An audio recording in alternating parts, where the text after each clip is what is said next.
नमस्कार, मैं हूं पवन त्यागी।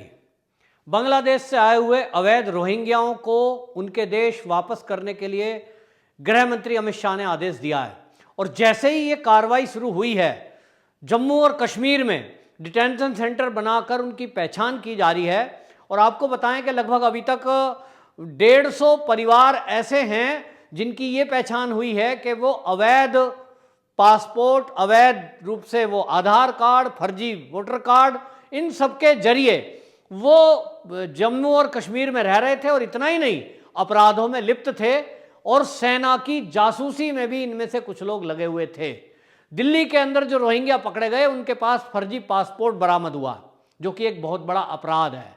और जितने रोहिंग्या ये आए, ये प्लानिंग करके जम्मू में इस तरह से बसे, जिस तरह से वहां फैल गए कि ऐसा लग रहा था कि जैसे कि ये वोट के आधार पर वहां के क्षेत्र को इस तरह से करना चाहते हैं ताकि अधिक से अधिक मुस्लिम विधायक चुन करके और सांसद चुन करके सरकार बनाएं, क्योंकि इन्होंने पूरा ये ज्योग्राफी चेंज करने का हिसाब किताब बनाकर रखा था। और जिस तरह से इनकी तेजी से जनसंख्या बढ़ती जा रही है, वो एक चिंता का विषय बनी थी। और मामला तब खुल के आया जब ये समझ में आया कि जो सेना की मूवमेंट है, उसका पता लगाने के लिए इन लोगों का इस्तेमाल आतंकवादियों ने किया है। बहुत सारी जम्मू और कश्मीर में जो सेना की मुठभेड़ हुई हैं आतंकवादियों से, उसमें ये देखने में आया कि ये जो रोहिंग्या हैं, ये सेना के ऊपर पथराव करते हैं और आतंकवादियों की मदद करने में लगे हुए हैं। तब ये तय हुआ कि ये जो अवैध रोहिंग्या हैं, जो अपराधों में लिप्त हैं, जो नशे का कारोबार करते हैं, यहां तक कि मानव तस्करी में भी लगे हुए हैं, इनको इनके देश वापस भेजा जाए। और जैसे ही ये कार्रवाई जम्मू कश्मीर से शुरू हुई, ये हम पहले ही सोच रहे थे कि वहाँ के जो अलगाववादी नेता हैं, जो फारूक अब्दुल्ला है, महबूबा मुफ्ती है, अब वो जरूर चिल्लाएंगे। और ऐसा ही हुआ। फारूक अब्दुल्ला चिल्लाए, फारूक अब्दुल्ला को दर्द हुआ और फारूक अब्दुल्ला को अब मानवता याद आई। फारूक अब्दुल्ला अब मानवता की दुहाई दे रहे हैं और वो ये कह रहे हैं कि ये जो बांग्लादेशी हैं, ये जो रोहिंग्या हैं, इनको वापस नहीं भेजना चाहिए, मानवता के आधार पर इनको रहने देना चाहिए। कहाँ जाएंगे ये बेचारे? वो वही फारूक अब्दुल्ला हैं जो अन्य राज्यों के कोई भी अगर जम्मू और कश्मीर में बसने के लिए नियम परिवर्तन करवाने की मांग करते थे, धारा 370 हटाने की मांग करते थे ताकि अन्य भारतवासी भी जम्मू और कश्मीर में बस सकें, तब ये पूरा विरोध करते थे। नहीं, जम्मू कश्मीर की तो एक स्पेशल स्टेटस है, वहाँ बाहर का आदमी कैसे बच सकता है? आप हमारी जो वहाँ संस्कृति है उसको खराब कर दोगे। इनकी संस्कृति, ये जो फारूक अब्दुल्ला है, जो अलगाववादी हैं, जो ये महबूबा मुफ्ती हैं, इनकी संस्कृति ये भारत के लोगों से खराब होती है, भारत के मुसलमानों से भी खराब होती है, क्योंकि इन्होंने नियम बनाया कि कोई भी जम्मू और कश्मीर में, इंडिया का चाहे वो मुसलमान ही क्यों ना हो, अन्य राज्यों से वहां जाकर नहीं बच सकता। लेकिन इनको बांग्लादेशियों से इतना प्यार है, इनको रोहिंग्याओं से इतना प्यार है कि ये कहते हैं इनको संस्कृति से कोई दिक्कत नहीं है, इनको मानवता याद आती है। और इसी मानवता के आधार पर मैं बताऊं कि इस देश में आतंकवादियों को पैदा करने की साजिश चल रही है। एनजीओ बना दिए गए और इन एनजीओ को बनाकर साजिश की गई कि बांग्लादेश में वो एनजीओ गए और बांग्लादेश से बाकायदा ऐसे रोहिंग्याओं को सिलेक्ट कर करके उन्होंने पश्चिम बंगाल में पहले लाकर एक कैंप में रखा, वहां उनके राशन कार्ड बनाए। कुछ एनजीओ इस काम में लगी हुई थी कि वो यूनाइटेड नेशन के दफ्तर से, दिल्ली से, इनके लिए एक सर्टिफिकेट बनवाएं जो यूएन जारी करता है विस्थापितों के लिए। और वो सर्टिफिकेट बनवाया गया, उसके आधार पर फिर इनको वहां से जम्मू शिफ्ट किया गया। और इस सारी साजिश में जो रैकेट लगे, वो रैकेट है जो आईएसआई के इशारे पर चलते हैं। और इसलिए एक पूरी प्लानिंग थी कि इनको पूरे भारत में जगह जगह, हर राज्यों में टुकड़ों टुकड़ों में जाकर बसा दिया जाए और पूरा बॉर्डर एरिया में जो भी राज्य हैं, संवेदनशील राज्य हैं, वहां इनको बाकायदा प्लानिंग से बसाया गया। आपको बताएं कि दिल्ली में भी अगर आप देखेंगे तो जो दिल्ली से सटे हुए अन्य राज्य हैं, उत्तर प्रदेश की सीमा लगती है, तो सीमापुरी एरिया में आप देखेंगे वहां आपको रोहिंग्या बांग्लादेशी मिलते हैं, वहां बसे हुए हैं। उनको बिजली भी मिला हुआ है, उनको पानी की व्यवस्था भी मिली हुई है, उनको राशन कार्ड भी बने हुए हैं, उनके पास आधार कार्ड भी है, सारी सरकारी फैसिलिटी उन लोगों को है। उत्तर प्रदेश में भी कुछ रोहिंग्या दिल्ली बॉर्डर पर रहते हैं, लेकिन अभी हाल ही में योगी जी ने उनको आदेश दिया है तो कई जगह से खदेड़ दिए गए हैं, लेकिन अभी भी कुछ रोहिंग्या उत्तर प्रदेश के भोपुरा क्षेत्र में, साहिबाबाद क्षेत्र में वो रह रहे हैं। पहले बहुत बड़ी संख्या में थे, लेकिन अब योगी सरकार के एक्शन के बाद गिने चुने परिवार वहां रह गए हैं, लेकिन बहुत बड़ी संख्या में वहां रह रहे थे। इसी तरह हरियाणा से जो लगती हुई बॉर्डर एरिया है वहां आपको ये मिलेंगे, केरल में ये मिलेंगे, तमिलनाडु, मेघालय, मणिपुर, ये पूरा नॉर्थ ईस्ट में इन्होंने प्लानिंग से कब्जा करने की नीयत से अपने ये प्लानिंग करके कि यदि कभी जरूरत पड़ी तो गृह युद्ध किया जा सके और गृह युद्ध में इन बांग्लादेशियों का इस्तेमाल किया जा सके, ये पूरी सोची समझी रणनीति बनाकर आईएसआई ने अपने इन एजेंटों को फैलाया कि ये जो बांग्लादेशी रोहिंग्या इनको सुविधा दीजिए, और सुविधा देने का एक बहुत बढ़िया माध्यम हमारे देश में है कि एनजीओ बना लो और फिर एनजीओ के नाम पर ये भाषा बोलो कि साहब ये तो गरीब हैं, ये तो असहाय हैं, ये तो कहीं कहाँ रहेंगे। तो इनको पढ़ने के लिए, रहने के लिए बांग्लादेश में तो बाकायदा पश्चिम बंगाल में ममता बनर्जी सरकार के टाइम में ममता बनर्जी की सरकार ने पूरी इनको सुविधा दी, और जिन्होंने एनजीओ बनाई उन एनजीओ बनाने वालों ने इनके लिए मकान तक बना दिए, मदरसे बनाए, इनके लिए मस्जिदें बनाई और मदरसों में बच्चों के पढ़ने की व्यवस्था करी। इनको घर में गैस के कनेक्शन, गैस का चूल्हा, गैस का सिलेंडर तक दिया गया और इनको रोजगार दिया गया। इनकी महिलाओं को घरों में काम करने के लिए लगाने के लिए इसका बाकायदा से नेक्सस ने काम किया है।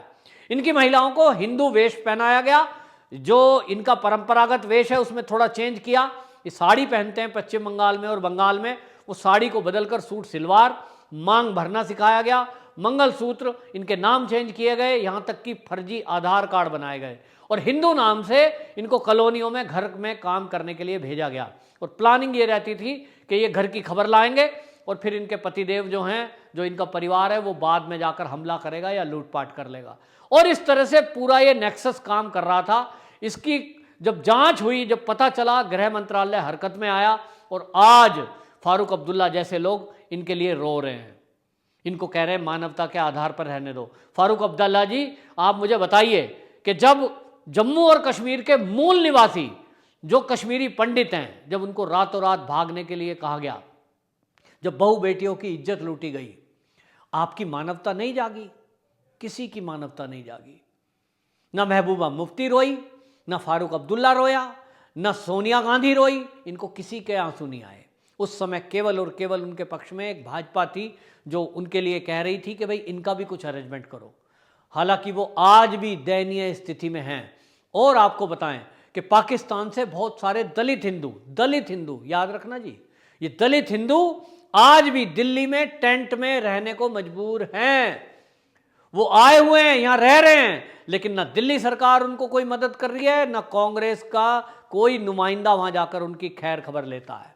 राहुल गांधी तो आए दिन झुग्गी झोंपड़ियों में जाकर फोटो खिंचवा रहे हैं, चुनावी माहौल चल रहा है, लेकिन उनको हिंदुओं की वोट की कोई कदर नहीं है, उनको हिंदुओं की शायद परवाह नहीं है। और इसीलिए वो उन जो मजनू का टीला और जमुना के किनारे वो झुग्गी झोंपड़ी में जो पाकिस्तानी परिवार रह रहे हैं, जो दलित हैं, जिन दलितों का ये मसीहा बनते हैं, जाके पहुंच जाएंगे हाथरस में, आंसुए बहाएंगे, उन्हीं लोगों को आप देखिए कि पाकिस्तान से आए हुए दलित परिवारों का दर्द नहीं दिखता। ये दोगलापन क्यों है? ये फारूक अब्दुल्ला जी, आपका दोगला चरित्र क्यों है? आप कश्मीर में भारत के ही मुसलमान को बसाने के लिए तैयार नहीं थे जब तक धारा 377 नहीं हटी, आप ही ने विरोध किया, लेकिन रोहिंग्याओं को बसवाने के लिए आप रोते हो क्यों? क्या आपको आईएसआई से इस बात के लिए पैसा मिलता है कि आप इनका पक्ष लो? अब देखना, ममता बनर्जी जो रो रही थी, दहाड़े मारकर इनको मदद कर रही थी, आज वो हिंदू बन रही है, लेकिन देखना कि जब इनको डिटेंशन सेंटर में ले जाने की तय करेगी गृह मंत्रालय के आदेश के बाद, ये रोएगी, ये चिल्लाएगी और उनके पक्ष में खड़ी होगी। इन नेताओं का चरित्र है कि इनको मुस्लिम वोट लेने के लिए, मुस्लिमों की तुष्टीकरण करने के लिए ये हमेशा इस हद तक गिर जाते हैं कि ये अवैध रूप से आए हुए लोगों को भी और अपराधियों के भी साथ खड़े हो जाते हैं, यहां तक कि आतंकवादियों के साथ खड़े हो जाते हैं। बाटला कांड, दिल्ली का जो बाटला हाउस कांड है, उसने ये दिखा दिया कि कांग्रेस और पूरा विपक्ष ये इस हद तक गिर सकते हैं कि यदि किसी आतंकवादी का धर्म मुसलमान हो, इस्लाम हो, तो ये उसके लिए, आतंकवादी के लिए भी रो पड़ेंगे और उसको भी ये कहेंगे कि ये निर्दोष है। और जिन पुलिसकर्मियों ने अपनी जान पे हथेली पर रखकर उन आतंकवादियों का एनकाउंटर किया या उन्हें पकड़ा, तो उनको कहेंगे कि इनको सजा दो। ऐसे पुलिसकर्मियों के परिवार वालों पे क्या बीतती है कि जिनके घर वाले, जिसका किसी का पति, किसी का पिता अपनी जान हथेली पर रख के उन आतंकवादियों को गिरफ्तार करता है, उनको पकड़ने में जाता है और अपनी शहादत देनी पड़ती है, और पीछे से ये नेता कहते हैं कि सोनिया गांधी को तो रात को नींद नहीं आई थी, उसको ऐसे दृश्य देखे नहीं गए, निर्दोष बच्चे मार दिए। तो ये ड्रामेबाज कंपनी ये केवल धर्म देखकर राजनीति करती है, इनको हिंदुओं की वोट की कोई परवाह नहीं है। लेकिन ये हिंदू ही इस देश का मूर्ख है कि जो इन सब बातों को भूल जाता है। चुनाव आते हैं तो इनके तिलक देखकर, इनकी बड़ी बड़ी मालाएं देखकर, गंगा जी में डुबकी लगाते हुए देखकर वो कहते हैं हाँ ये तो बहुत अच्छे हिंदू हैं। अभी ममता बनर्जी का रूप देख लो कि जो ममता बनर्जी जो दुर्गा पूजा पंडाल में अनुमति नहीं दे रही थी, वो दुर्गा चालीसा का पाठ कर रही है, वो मंच से चंडी पाठ कर रही है। इसी तरह फारूक अब्दुल्ला हैं, इनको किसी की कोई परवाह नहीं है। ये वही हैं जो ये कह रहे थे कि धारा 370 हटाई तो इस देश में आग लग जाएगी। इस केंद्र सरकार को नहीं धमका रहे थे, ये हमारे देश की सेना को भी चैलेंज कर रहे थे। लेकिन आज धारा 370 हटी, ये जेल में बंद हुए। ये बात अलग है कि इनके ऊपर राष्ट्रद्रोह का केस दर्ज था, कोर्ट ने इनको जमानत दे दी है, कोर्ट ने इनको छोड़ दिया ये कह करके कि आज़ादी है। हमारा देश ही ऐसा है, हमारे देश का कानून ऐसा है कि यहाँ सरकार को गाली दो, सरकार के विरुद्ध षड्यंत्र करो, यहाँ देश की सेना का अपमान करो, लेकिन वो राजद्रोह की धाराओं में नहीं आता है और वो छूट जाता है। तो छूट गया है, लेकिन इस देश की सेना और इस देश का देशभक्त नागरिक ये जानता है कि ये जो अलगाववादी ताकतें हैं इनका चरित्र क्या है। और देश की कोर्ट ने जरूर छोड़ दिया होगा, लेकिन देश की जनता इनको कभी माफ नहीं करेगी जिन्होंने देश के सेना का अपमान किया और हमेशा इस देश के विरुद्ध में काम किया है और पाकिस्तान की भाषा बोली है। ये फारूक अब्दुल्ला, आप समझ जाओ कि ये देश अब आपको जान चुका है। आपके जाने के अंतिम समय कुछ बचे हैं। इस समय में ऐसी भाषा मत बोलो कि आपको जहन्नुम में भी जगह ना मिले। वंदे मातरम।